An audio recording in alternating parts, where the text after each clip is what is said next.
안녕하십니까. 오늘 저희가 살펴볼 자료들 이게 참 흥미로운데요. 프랑스 경영자 총연합회 그 MEDF 행사에 극우 정당 RN의 젊은 대표 조던 바르델라가 나타났다는 거잖아요. 네, 맞아요. 이게 정말 흔치 않은 일이죠.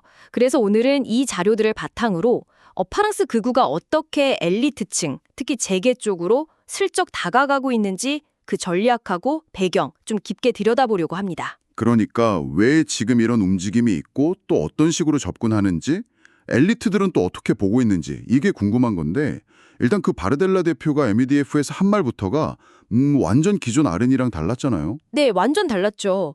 마린 르펜 하면 딱 떠오르는 보호주의나 좀 반기업적인 그런 거랑은 거리가 멀었어요. 기업 만들고 혁신하고 또 위험 감수하는 사람들, 우리가 사랑해야 한다, 이런 말이나 프랑스의 규제, 세금 너무 많다, 경영진한테 자유를 더 줘야 한다, 이런 발언들은 듣는 사람들 꽤 놀랐을 거예요. 거의 친기업 선언 같았죠. 아, 그렇군요. 행사 끝나고 재계 총수들한테 편지까지 보내서 경제 안정 보장하고 1,000억 유로 예산 절감 이런 약속도 했다고 하니까 진짜 공을 들이는 게 보이네요. 물론 그 절감 계획이 구체적으로 뭔지는 아직 좀 애매하지만요. 근데 이런 공개적인 거 말고 좀 조용한 움직임도 있다면서요? 네, 있습니다. 자료 보면 그 산업계 거물 뱅상볼로레 만났을 가능성도 있고, 심지어 니콜라 사르코지 전 대통령, 중도 우파의 상징 같은 사람이잖아요. 이 사람하고도 만났다는 얘기가 있어요. 이건 RN이 주류 사회로 들어가려고 하는 아주 분명한 신호죠. 아, 그런 만남들을 중간에서 연결해주는 역할도 중요할 텐데 그 중도 우파 출신이라는 RN의 세버스티앙 쉐누 부대표 이 사람이 딱 그 역할을 하고 있다는 분석이 있네요. 맞아요.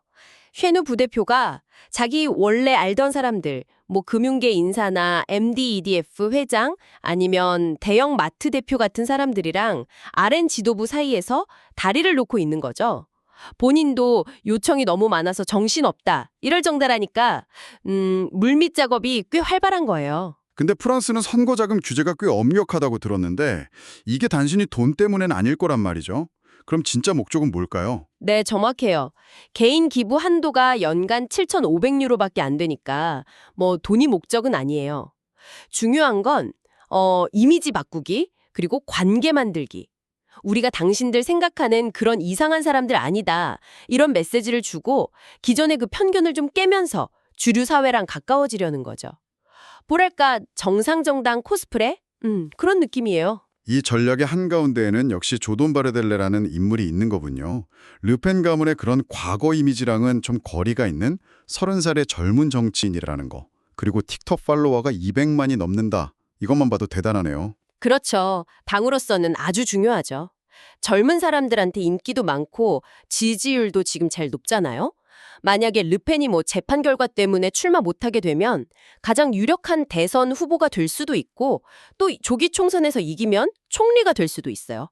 RN 입장에서는 미래를 위한 핵심 카드인 셈이죠. 그렇다면 이런 구애 작전에 대해서 엘리트들은 어떻게 반응하고 있나요? 보내주신 자료들 보면 그냥 외면하는 건 아닌 것 같아요. 좀 복잡한 계산이 깔려 있는 것 같던데. 네, 반응이 좀 여러 가지예요. 여러 가지요? 네.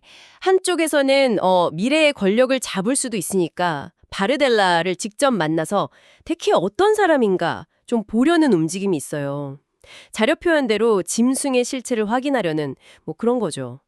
또 다른 쪽에서는 혹시 이 사람이 좀 다루기 쉬운지, 그러니까 조언 같은 걸 해서 노선을 좀 더 온건하게 바꿀 수 있지 않을까?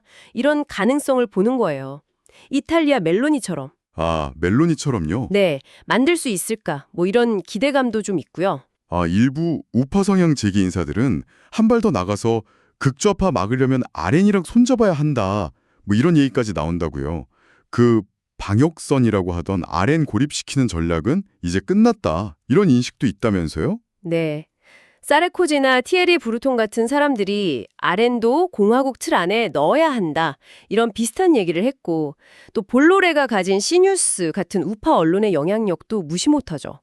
이런 분위기 만드는데 한몫하고 있어요.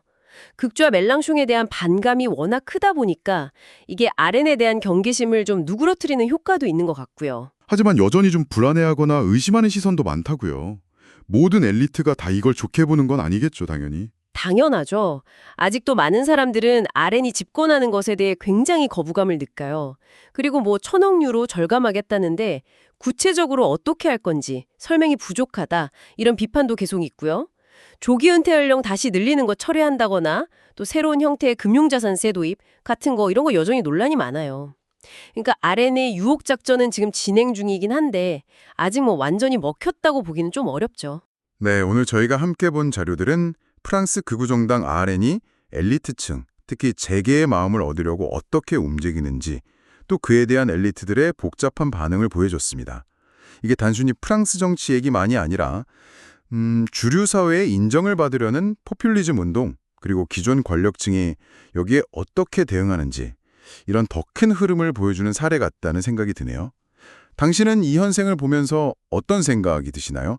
변화하는 정치 지형에 대해 뭘 보여준다고 생각하세요? 맞아요. 자료에서도 이 유혹이 아직은 성공하지 못했다고 하잖아요. 그렇다면 앞으로 프랑스 엘리트들이 RN을 뭐랄까 최종적으로 받아들이거나 아니면 딱 선을 긋게 만드는 그런 결정적인 계기나 정책 디테일은 과연 뭘까요? 어떤 지점이 그 분기점이 될지 한번 생각해 보는 것도 재미있을 것 같습니다.